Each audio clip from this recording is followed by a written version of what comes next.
Voici l'histoire des vêtements du diacre, du prêtre et de l'évêque pendant la messe. Il était une fois, au tout début de l'Église, les chrétiens s'habillaient comme tout le monde. Ils vivaient dans l'Empire romain, ils priaient avec leurs vêtements de tous les jours. Les hommes portaient une longue tunique blanche. On l'appelait colobium. Quand il faisait froid, ils mettaient un grand manteau. Ce manteau s'appelait paénoula. La vie de tous les jours et la vie de prière, c'était la même tenue, mais les choses changèrent en l'an 382. Trois empereurs romains, Gratien, Valentinien et Théodose, décidèrent d'imposer une loi. Cette loi disait: chaque classe de la société aura son vêtement, les sénateurs porteront telle tunique, les riches porteront la dalmatique. Et par-dessus, toujours la paénoula, l'Église regarda ses habits. Elle se dit: pourquoi ne pas les garder pour la prière? Mais attention, pas pour montrer la richesse. Non, pour leur donner un autre sens, un sens sacré. Ainsi, la tunique blanche devint l'aube.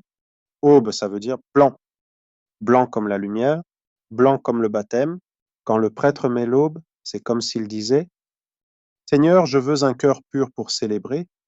Puis l'écharpe des Romains, appelée horarium, devint l'étole. Au départ, ce n'était qu'un signe civil. Mais dans l'Église, elle devint le signe du service.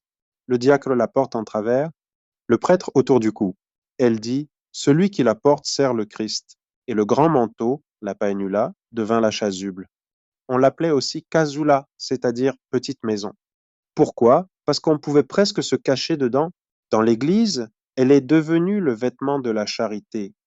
Elle recouvre tout. Comme l'amour du Christ recouvre tout, la dalmatique, elle, fut réservée aux diacres.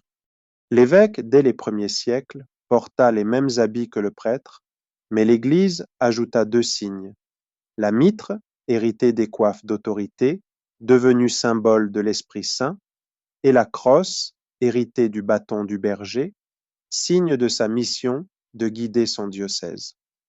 Ces vêtements apparurent au haut Moyen Âge et marquèrent visiblement son rôle de pasteur. Les archevêques reçurent un signe supplémentaire, le pallium. Dès le IVe siècle, à Rome, il marquait la dignité du pape. Plus tard, il fut donné aux archevêques métropolitains comme signe de leur lien direct avec Pierre. Cette bande de laine blanche, posée sur les épaules, exprime la charge de porter le troupeau de Dieu et de veiller sur plusieurs églises. Les cardinaux, conseillers du pape dès le XIe siècle, reçurent une couleur propre, le rouge vif. Cette couleur fut choisie pour rappeler le sang du martyr et le feu de l'esprit. Elle signifiait que, proches du pape, ils devaient être prêts à donner leur vie pour le Christ et pour l'Église universelle. Le pape, successeur de Pierre, a toujours porté les mêmes vêtements essentiels que les autres ministres. Mais dès le Moyen Âge, sa couleur propre devint le blanc, signe de pureté et d'universalité.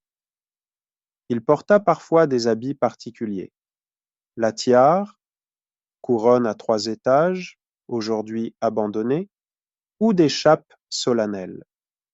Mais au fond, ces vêtements rappellent toujours qu'il est évêque de Rome et pasteur de l'Église entière. Chacun reçut son habit, chacun son rôle. Dès le Moyen Âge, les vêtements se parèrent de broderies et de couleurs. Chaque couleur prit un sens spirituel, le blanc pour la joie, le rouge pour l'Esprit Saint et les martyrs, le vert pour l'espérance, le violet pour la pénitence. La liturgie se mit à parler par les couleurs. Ainsi, les vêtements liturgiques racontent une histoire qui va de l'habit romain ordinaire jusqu'au signe particulier du pape. Ils disent la pureté de l'aube, le service de l'étole, la charité de la chasuble, la joie de la dalmatique, la mission de l'évêque avec sa mitre et sa crosse, la fidélité de l'archevêque avec son pallium, le courage du cardinal avec son rouge et l'universalité du pape avec le blanc. Ce ne sont pas des décorations, mais un langage silencieux qui proclame: ici, nous célébrons le mystère de Dieu. Au Moyen Âge, les habits devinrent très beaux. On ajouta de la dentelle sur l'aube, de l'or et des broderies, sur l'étole et la chasuble. Aussi, au Moyen Âge, le surplis fit son apparition. Tunique blanche plus courte que l'aube, portée sur la soutane par les chantres, les servants et les clercs. Il rappelle la pureté baptismale tout en étant pratique pour participer aux offices. En dehors de la messe, les prêtres ont conservé l'habitude des longues tuniques qui devinrent la soutane. Avec ses variantes de couleurs, noir pour les prêtres, violet pour les évêques, rouge pour les cardinaux, blanc pour le pape, elle prolonge la signification des vêtements liturgiques dans la vie quotidienne.